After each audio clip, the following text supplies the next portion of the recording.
Japanese fighter Jinjiro Shigioka na tinalo ni Pedro Taduran 3 araw na sa hospital.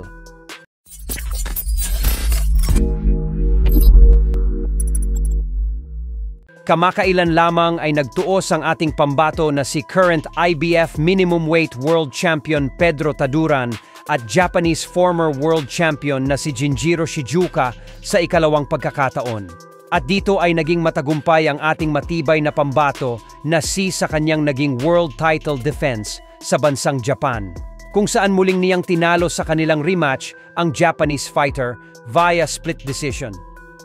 Kung sa una nilang pagtutuos ay nagawa ng ating kababayan na i-knock out ang Japanese fighter, sa pangalawang pagtutuos ay hindi niya na po ito naulit dahil naging takbuhin na po si Shigioka sa buong laban. Ang naging strategy po kasi ng Japanese fighter ay lumaban gamit ang distansya upang makuha ang panalo sa puntusan.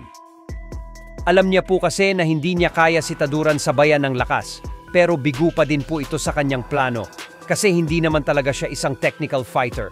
Kaya ang ending ay nakuha pa din ng ating pambato ang panalo sa puntos. Dahil po sa panalong ito ni Taduran, ay napanatili niya ang kanyang pinanghahawakan na IBF minimum weight world title belt, habang si Shigioka naman ay 2 na ang talo sa kanyang professional boxing career. Lahat galing kay Taduran. At ang kapatid naman itong si Yudai Shigioka ay 2 lang din ang talo at pareho din galing sa isa pa nating pambato na si current WBC minimum weight world champion Melvin Jerusalem.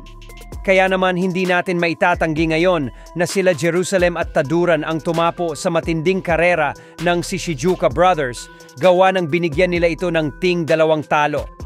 Samantala, matapos ang laban ay biglang nag-collapse si Shigioka at isinakay sa stretcher. Ating nabalitaan na sinugod ito sa hospital. Ay patuloy nga po natin ipagdasal ang Japanese former world champion na si Jinjiro Shigioka. Ito po ay dahil ating napagalaman na nasa ospital pa din ito hanggang ngayon.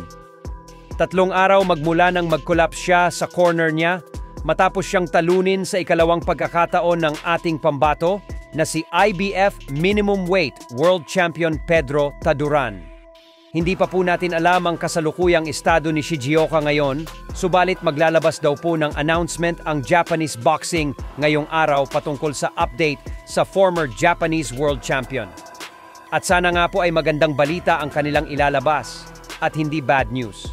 Ganun pa man nga po ay dahil sa ikalawang magkasunod na pag-collapse ni Shigioka sa 2 laban niya kontra kay Taduran, kaya naman nanawagan na ang mga fans na hudyat na daw ito upang magnitiro na ang hapon dahil baka daw mas mapasama pa ang kalagayan nito kapag patuloy pa siyang lumaban.